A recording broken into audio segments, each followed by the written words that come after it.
د نیوز پریس چینل لیدونکو سلام ستړي مشي په موکړه تازه لاندو مهمو خبرونو ته کویټ وايي افغانستان سره 15 میلیون ډالر مرسته کوي. کویټ وايي د ملګرو ملتونو د ادارو او د نړیوال سره صلیب د کمیټې له لارې به افغانستان ته 15 میلیون ډالر مرسته ورکړي.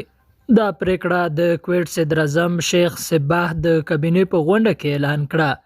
او ویل چې دغه هیواد د امیر په حکم د کویټ حکومت 15 میلیونه ډالر افغانستان ته او 2 میلیونه ډالر اوکراین ته ځانګړي کړي دي. او هرات کې ناپېژاندو وسلوالو د پخواني حکومت یو پوځي وواژه.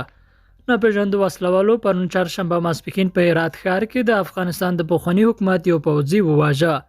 په هرات کې د طالبانو د حکومت د استخباراتو یو مسؤل ثابت هروي ازادي راډیو ته ویل وژل شوی کس د افغانستان د پرځول شوي حکومت د ملي امنیت مامور و. دا پیښه د هرات ښار د 8 ناحیې په خیرآباد د سیمه کې وشوه او حمله کوونکي چې پر موټرسایکل سپاره وو تښتېدلي دي. د بریدګرو په ډزو یو لاروی هم ټپي شوی دی. درنو لیدونکو له ملته مننه ښاد اوسئ.